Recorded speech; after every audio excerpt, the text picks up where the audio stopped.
প্রতিবন্ধী জোবায়ের মোল্লা, বয়স 11 বছর। জন্মের পর থেকে প্রতিবন্ধী। মাথা ও পেট মোটা হচ্ছে, কোমরের নিচে পা চিকন হয়ে যাচ্ছে। বাবুপাল উপজেলার বীরবিলাস গ্রামের মোহাম্মদ মোল্লা ছেলে। মোহাম্মদ মোল্লা পেশায় দিনমজুর। প্রতিবন্ধী ছেলেকে নিয়ে মানবত জীবনযাপন করছে। সরকারি প্রতিবন্ধী ভাতা 3 মাসে 2500 টাকা পেলেও তা অতি নগণ্য। তার মনে করেন কাম করন করে বউ চালাইতে পারে না, তখন মনে করেন কি করবো, সারা রাত উজাগার থাকা লাগে। এখন এই সরকার কিছু দেয় হাতে হয় না, এখন অনেক কষ্ট হয়। আমার ছেলে জোবায়ের মোল্লা।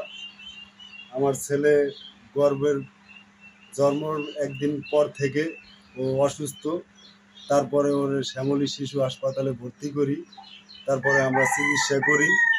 আমাগো অর্থের দিকে একটু দুর্বল, আমরা চিকিৎসা ভালোভাবে চালাইতে পারি নাই। আমরা সরকারি খালি প্রতিবন্ধী ভাতা পাই অল্প কিছু টাকা, তাতে আমরা চিকিৎসা চালাইতে পারি না ঠিক মতো। তারপরে যতদূর সম্ভব আমরা চেষ্টা করি।